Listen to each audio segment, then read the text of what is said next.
Bienvenue sous l'arbre de mamie, là où ta mamie préférée te raconte ses histoires pour t'aider à grandir, mon enfant. Aujourd'hui, nous allons parler de ces temps compliqués où essayer d'être une bonne personne peut ressembler à gravir une montagne à main nue. Mais, et si on pouvait s'inspirer les uns les autres? Et si, au lieu de se juger, on s'invitait à devenir des versions plus douces, plus aimantes, plus humaines de nous-mêmes? Pas seulement pour nous, mais aussi pour les personnes qu'on aime. Laisse-moi te parler de Ruby et Jeff, deux amis à moi. Ils étaient simples, sincères, un peu comme toi et moi, toujours tendres l'un envers l'autre. Et pourtant, un jour, Ruby a explosé. Elle voulait partir, elle était furieuse, et pour elle, tout était la faute de Jeff. Elle m'a dit « Je mérite mieux, tellement mieux ». Et je me suis demandé « Mieux ?» Jeff question. « Marc, ce Jeff-là ? Celui qui rentrait du travail et préparait des dîners magnifiques juste pour faire plaisir. Qu'est-ce qui s'était passé et quel rôle jouait Oprah dans tout ça ? Oh oui, on y viendra. Mais d'abord, une petite mise en contexte. Tu sais, dans mon métier de conseillère de couple, j'en entends des vertes et des pas mûres. Quand ça ne va pas dans le couple, chacun pointe du doigt l'autre. Il est insensible. Elle dramatise tout. Je les écoute, je compatis. Mais au fond de moi, je sais. Le jeu du blâme n'a jamais sauvé personne. Quand l'amour souffre, on souffre. Et quand on souffre, on devient aveugle à notre propre part de responsabilité. On garde tout en nous. On stocke les blessures dans ce que j'appelle un sac noir de ressentiment. Et ce sac-là, c'est un poison. Plus il grossit, plus on se sent victime.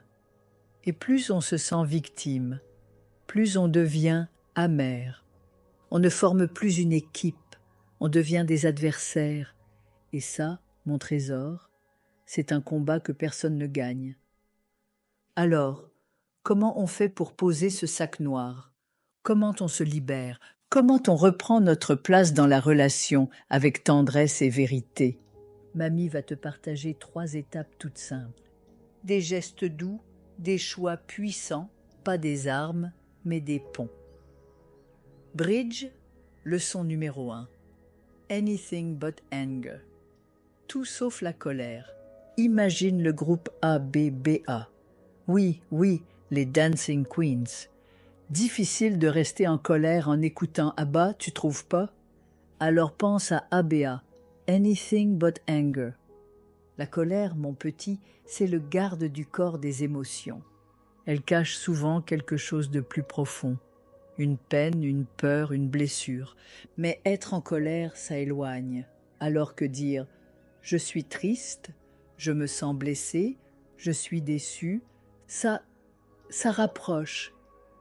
La prochaine fois que ton partenaire te déçoit, et ça arrivera, essaie « je me sens seul ». Pas « tu ne fais jamais attention à moi ». Tu verras, la magie opère. Leçon numéro 2, raise the bar. Élever le niveau. Peu importe si ton partenaire est dans un bon ou un mauvais jour. Toi, tu choisis de prendre de la hauteur. S'il est stressé, grognon ou même injuste, tu n'as pas besoin d'attraper sa balle de folie, comme on dit. La sagesse dit, dans un bon couple, un seul devient fou à la fois. Alors, au lieu de dire « mais qu'est-ce qui ne va pas chez toi ?» essaie « je vois que tu vas mal, je suis là. Dis-moi ce dont tu as besoin. » C'est ça, élever le niveau. Et tu sais quoi? L'amour est contagieux. Leçon numéro 3, les « j'aimerais que ». Un petit bijou de phrase, doux comme une plume. J'aimerais que tu m'aides à porter les courses. J'aimerais qu'on passe une soirée rien qu'à 2. Plutôt que « tu ne fais jamais rien pour moi ». Mais attention, pas de critique déguisée, pas de « j'aimerais que tu sois moins un imbécile ». Non, on reste dans l'amour, le futur, le possible. Tu vois mon trésor, une relation, c'est comme un jardin. Ça a besoin d'eau, de lumière et de patience. Et quand on arrose avec la bonne énergie, l'autre a envie, lui aussi, de fleurir. C'est ce qui est arrivé à Ruby et Jeff. Son ras-le-bol, il ne venait même pas de Jeff.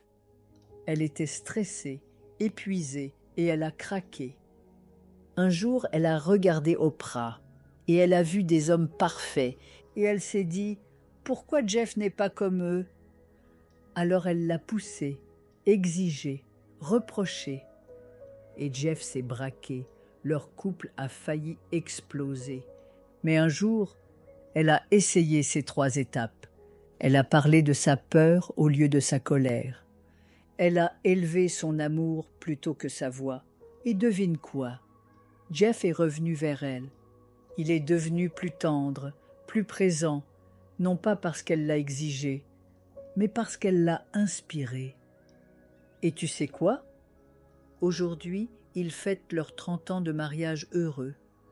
Alors si tu veux, toi aussi, semer des graines d'amour.